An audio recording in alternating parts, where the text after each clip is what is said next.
Good morning. Today is the 10th day of Sivan, and we're beginning the third chapter of Shaar Hayichud Vehaemuna, which is the second part of the Tanya. The Tanya, as we said, has 5 parts, and the second part is talking basically about creation, about God, unity of God.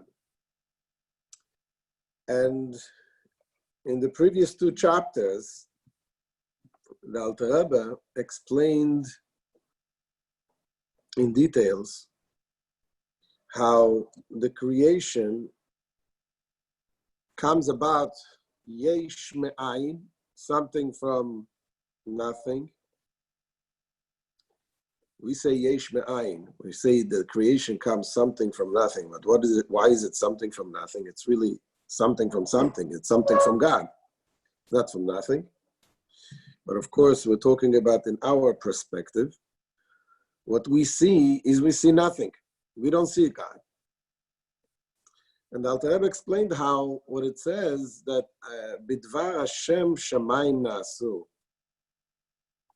And what it says, Le'olam Hashem dvar chanitza b'shamayim, that the words of Hashem is always in shamayim, in heaven. That means that the words of Hashem, the words that God created the world, the 10 utterances, these words keep animating and keep sustaining the life, giving the life, recreating the life of every single creature in this world.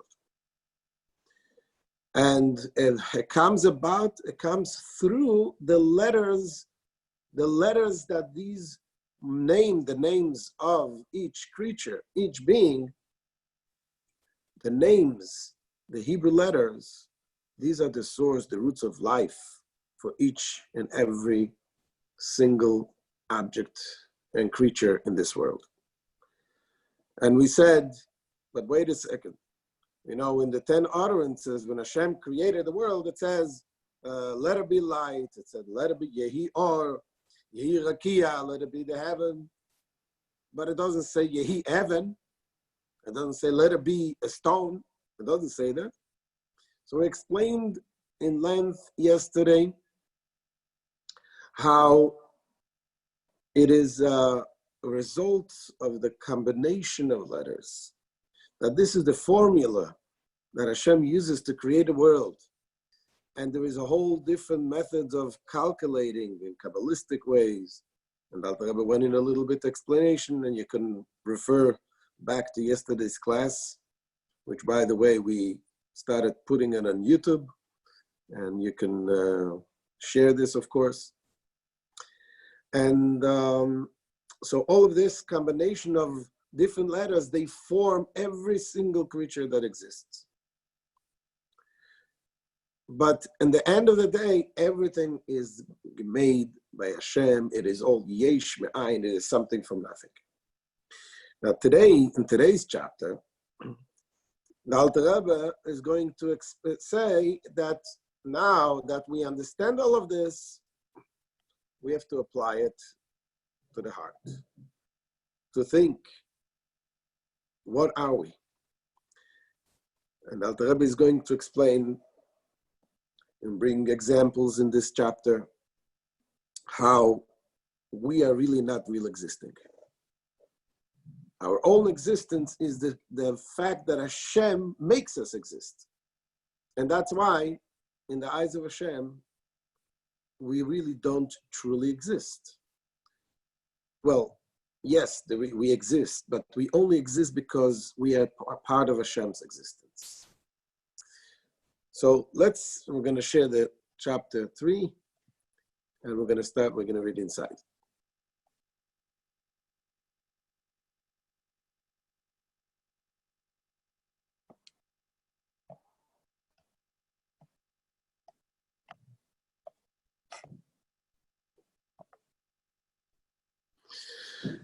Vehine, achri advorim v'emes ha'elu. Now, following these words of truth concerning the nature of creation, namely that the activating force must continually be vested in created beings and create them ex nihilo.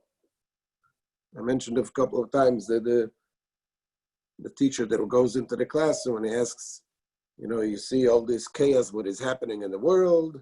There is hurricanes and there is all kinds of natural disasters, and everything comes from Hashem. And he says, what if God is so angry and wants to destroy the world? What does he have to do? And then one student says, he has to bring an asteroid coming and burning the world. Another one says, he has to bring a flood and flood the entire world. I say, no, something will still be there. And then one wise child gets up and says, God has to do absolutely nothing. He doesn't have to do anything. Because if he doesn't do anything, the world would not exist. Because every single moment, every single second, Hashem recreates the world constantly. That's it. Alter Rebbe continues. Kol maskil al davar yavin leishuroi ech shekol nivra veyesh ubeemes nechshav le'ayin ve'efes mamash. Every discerning person, every person who is thinking, will understand clearly that every creature and being, even though it appears to have an existence of its own, is in reality considered to be absolutely naught and nothingness. In relation to the activating force, legabe koyach hapoyel veruach piv shebenifel leme'aver isay tomid moitzioi me'ayin mamash leyesh.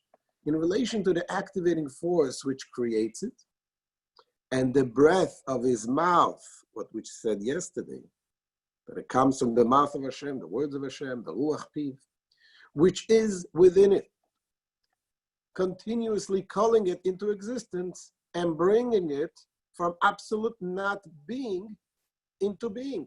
So every creature, everything is now constantly being created and being brought into being by the existence of Hashem, by the power of Hashem.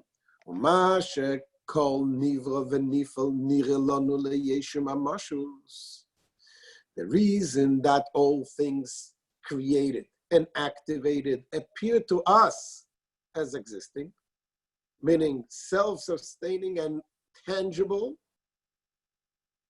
and we fail to see the divine activating source, which is the true reality of any created being.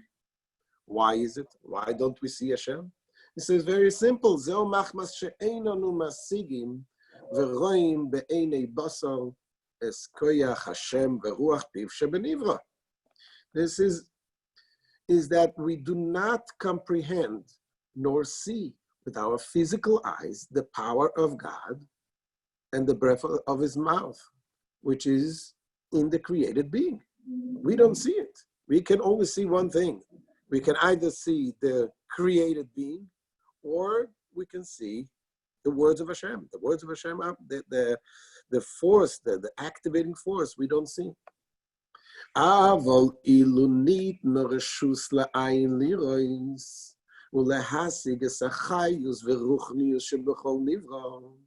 If, however, the eye were permitted to see and to comprehend the life force and spirituality, which is in every created being,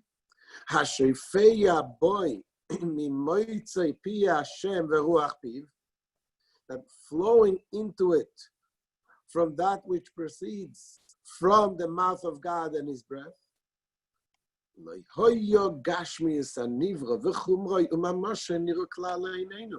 if we would have seen that, then the physicality and materiality and tangibility of the creature would not be seen by our eyes at all.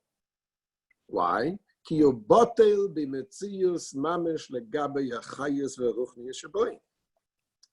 For it, this physicality, etc., is completely nullified in relation to the life force and the spirituality which is within it.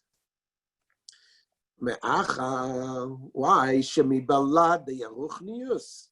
Or your ein the efes mamash kemoi koidem sheishes neighbor heishes mamash.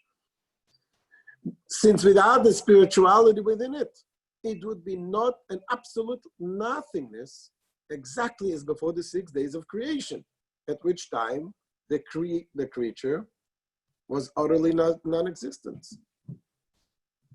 Nothing. What happened before God created the world was nothing. There was no world. There was no existence. It was only God. Ve'aruchnius ashefeya olav, and the spirituality that flows into it, mimoitza pi Hashem v'ruach piv, from that which proceeds from the mouth of Hashem and His breath, hu levado yamitziyo tamid me'ain ve'efes ve'ain leyesh u'me'avoise. That alone continuously brings it forth from naught and nullity into being. And this spirituality gives it existence. In Cain, efes bil odain be'emes. Hence, there is truly nothing besides him. In any created being, apart from the divinity, the only true reality that brings it into existence is Hashem. That's the only true reality. There's a story of a chassid. I think his name was Rabbi Yomin Kletzker, if I'm not mistaken. So this chassid, once he used to deal with wood. He used to go to forest. He used to cut down woods and ship it, So he used to go to and deal with the forest owners and make the calculation, how many trees, how many this and that. And this chassid was a chassid who was constantly learning Chassidus, learning Tanya, and very, very deeply involved. And so they gave him the sheet on the paper of writing down the total. And at the bottom, it says, what is the total? Now in Hebrew, it says total, you say sach hakol. Sach hakol means what's the total of everything. When this chassid saw the word sach hakol, what is the total of everything? What he's thinking as a chassid, and all of a sudden he started to meditate about, what am I doing in this world? What am I, sach hakol, what is the total of everything? You talk like a chassid, then he forgot this for a moment that he's a businessman, and instinctively he wrote sach hakol ein od milvado, there's nothing but Hashem. So this chassid internalized this concept of ein od milvado, there's only Hashem. Only Hashem exists. And when you realize this is the third chapter begins to internalizing this concept, the idea. We're thinking, realizing what that Hashem creates us every day. When we internalize this, it can change our lives. When we realize these words that the Alter Rebbe says here, we think about it, everything that is happening in your life, difficult things, challenges, but when you realize that this is Hashem, this second, this moment just recreated us. He recreated you, He gave you life. You are not really existing at all outside of Hashem's existence. So the sach hakol, what's the total? Nothing is but Hashem. So this is the end of today's class, and tomorrow the Alter Rebbe is going to bring more examples to be able to understand that even deeper. So if anyone has questions, you can ask now the questions.